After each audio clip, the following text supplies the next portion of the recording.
Hi, everyone. It's Sunday, and I am going to start doing these informal chats on Sundays. I'd like to report to you as to what's been happening during the week in the field, in the world of small business sales, acquisitions. If you're somebody that's looking to buy a business, this is going to be a very grassroots type update. I'm not going to report on what's happening in the news. I'm going to report on what I see happening in the field. So let's get started. First thing I wanted to chat with you about today was timelines to selling a business. Whenever you start looking up how long it's going to take, there's a ton of really good information online, and you'll be told that it's going to take minimum 6 to 12 months, but sometimes it can take up to 3 years. You'll see different sources citing that. Something I hadn't thought about before, and I think this extends the timeline and means that the need for preparing earlier is even more important now. So I spoke to two business owners who have retired. They retired within the last 9 months.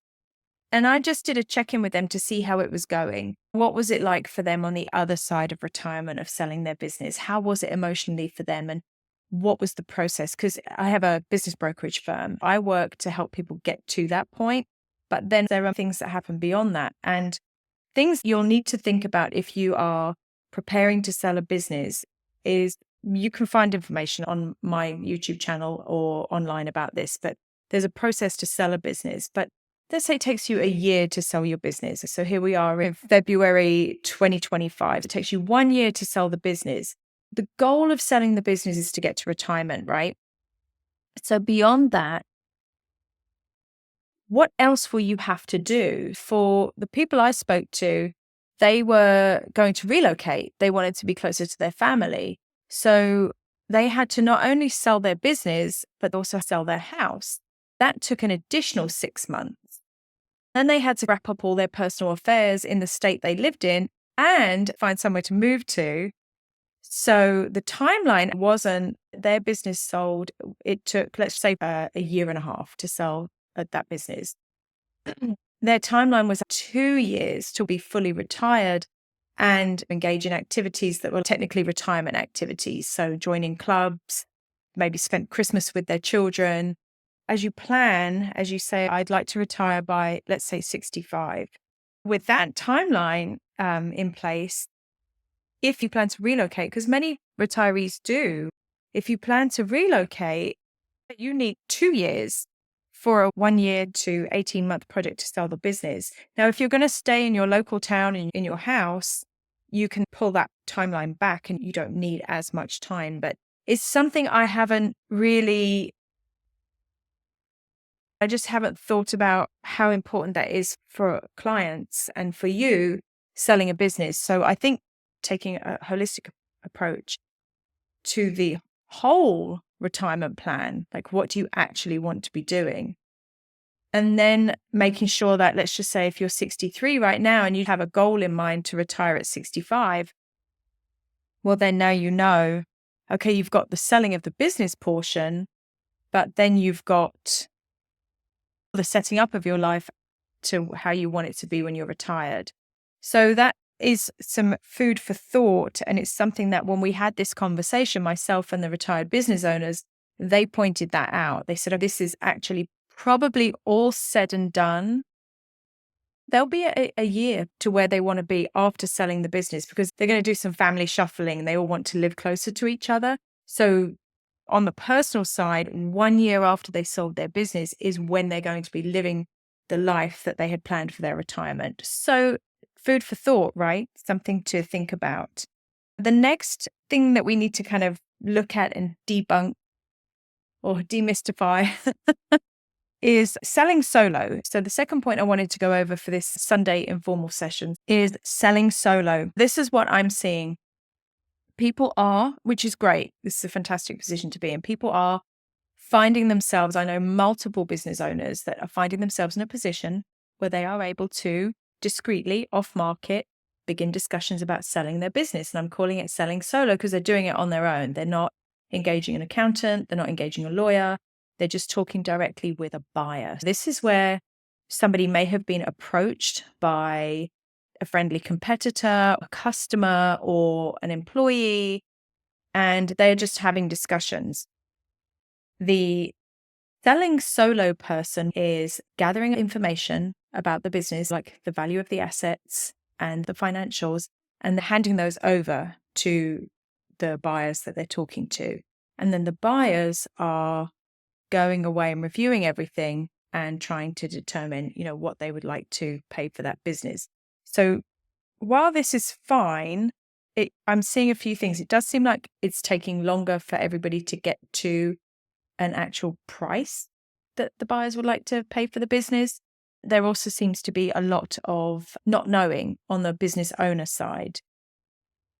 So then there's guessing. On the business owner side, they're pulling the numbers together and inaccurately creating a value. They're inaccurately coming up with a value, just not a standard method that's followed. And it's probably going to inflate the price. The buyer's not going to offer that price. And even if they did, they wouldn't be able to get it funded because there are certain methodologies to valuing businesses.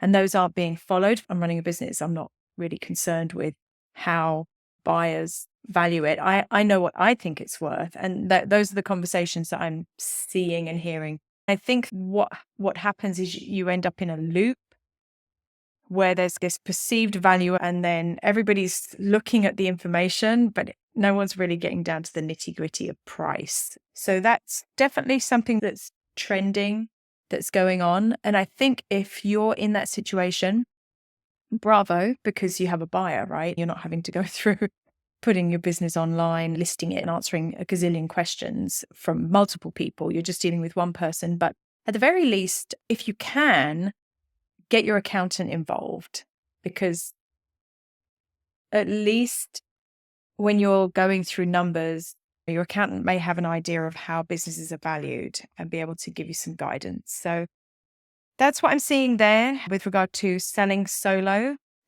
I wouldn't advise just handing everything over to a buyer, but I'm not doing this to pitch you anything or sell you anything.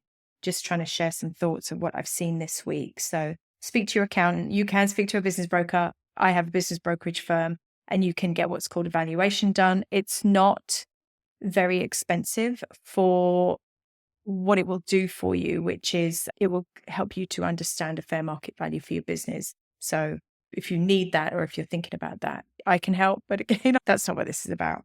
Okay, the next thing I'm seeing is buyers. What's trending at the moment is there are, let's call them corporate escapees. There are lots of people around the age of early 40s or early 50s looking to get out of their corporate jobs. And I'd imagine that might start happening more now with this return to office mandate that's been put in place, but we'll see. But so they're looking to exit their corporate jobs. So they've had management level corporate jobs, whether it's a consultant or a full-time employee, and they are definitely sick and tired of it. They would love to own their own business, build something that's their own. They have knowledge of entrepreneurship through acquisition. They want to maybe buy more than just one small business and then grow their own small group, or they want to have a business that they can run with their partner, their spouse, because they've been traveling and they haven't been home as much as they wanted to in the past. So that gives you a profile of that person. What I'm seeing with this type of buyer, I think this is a great buyer for a baby boomer business owner. What we need to be mindful of, when I say we, I guess there's no information out there about it. There's no training information or anything like that. But people that are coming from the corporate world don't necessarily have the same soft skills as people that are in small businesses. Small business owners tend to be very hands-on, and they will include their team in decisions, and they'll usually do that over food. They'll feed them on specific holidays. It's how everybody gets together. They get pizza, talk about what's happening, and then decisions get made. The employees tend to be in the loop. With corporate buyers, their management style is different. If you are looking to buy a business, the problem that you're going to run into is there aren't going to be any systems in that business because they're all in the owner's head and they're also in the employee's head. But then there aren't going to be any resources for you to reach out to. In corporate America, there's a process to book a meeting room, right? But when you go to a small business, it's just not that. I am starting to hear and see that in the transition, there needs to be a bridge for that. If you're a buyer that's coming from corporate America, I would just make you aware of that. That going into these small businesses, it's going to probably seem really foreign to you, but you're going to have to be a little bit less buttoned up because that's not how these businesses run. I think the best thing to do would be to get some written processes before the business owner exits and get the employees to help you with that, because at least then you'll have something that they've helped to create that everybody can then follow after the fact. It's definitely going to be a big cultural shift for you. I know that myself, I had a small business a few years back, and as we grew in size to about 50 people, I started to hire some people that had come from corporate. They were amazing. They were really organized. They were really good at systems. They actually put systems in place for us. But I remember there were certain points where it was frustrating for them. And they were open and honest with me about it. You know, we worked together for years. And after the fact, they would tell me working in a small business is really difficult when you've come from corporate organizations. Things to think about. I'm going to see if there are any good resources for buyers of businesses coming from corporate. The next thing I wanted to report on is something ongoing. I've been working as a business broker. I worked under somebody else before, and I've been doing this for probably about 2.5 years. I'm not your seasoned 30-year veteran, but I'm very dedicated and I do this full time. I really enjoy it. I have a really big why for why I'm doing this. My father closed his business and it was very heartbreaking to see. I'm determined to help as many retiring small business owners as I can to find a next generation buyer. That's what I want. And I want to keep these businesses locally or family owned. So with that being said, my next update point for you is leaving things too late. In the first talking point for the updates I'm providing, I had talked about the timeline and how the timeline is actually longer than we formally think about in the industry of buying and selling businesses. And one of the bigger problems I see for small business owners is leaving it too late to commit to selling the business. If you want to sell your business, the result of leaving things too late is that you reduce your options. If your business has declining revenue, if maybe your team are all older and all close to retirement age, remember a buyer's going to want to buy your business. They're going to want to keep your team on. And what if everybody's just kind of aging out with you and you haven't replaced your team with any younger staff members? That's the type of thing that is going to be a problem. And that's what I mean about leaving things too long or too late. Then what happens is that reduces the amount of interest in your business because a buyer is going to look at it and say, well, I'm going to have to find new people. And they may just continue looking. At the moment, as of February 2025, the kind of like the marketplace in general is still more buyers looking for good businesses, in the sense of the inquiries that most business brokers are getting more daily inquiries from buyers than from sellers, business owners looking to sell. The ratio is just higher. Buyers will keep looking. They're going to want to reduce their risk when they buy. The point is, the longer you leave it to get ready, the less buyers that will be available to you. Other things that would constitute leaving it too long: contract renewals, if those are expiring, maybe a lease is expiring for a building, that could be leaving it too long.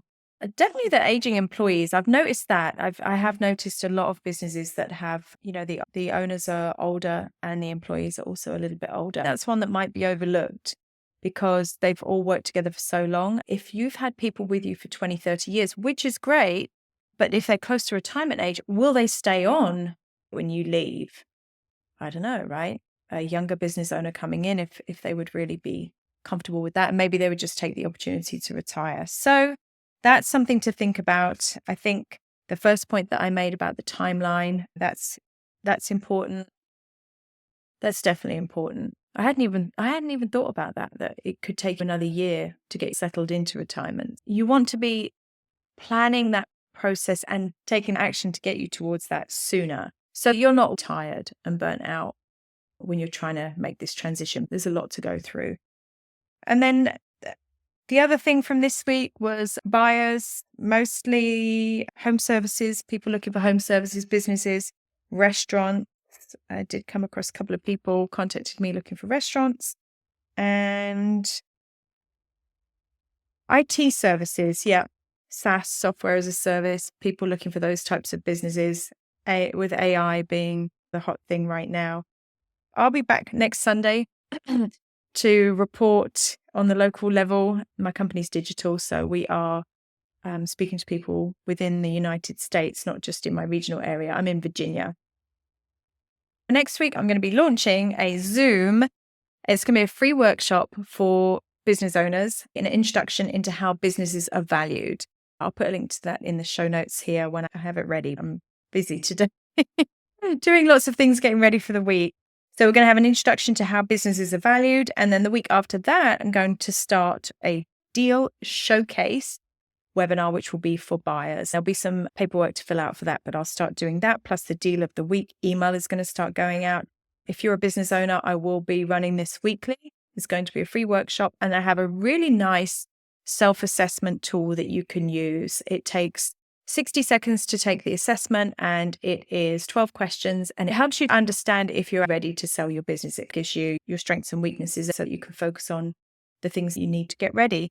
That's my report. It's about 20 minutes, and I'm going to do these every Sunday. Hopefully it's helpful and interesting work. So I'm happy to share. Send me a message if you have any questions. And my email is also on this channel, so you can contact me by email or phone. Have a great rest of your Sunday, and I'll be back during the week more formally dressed.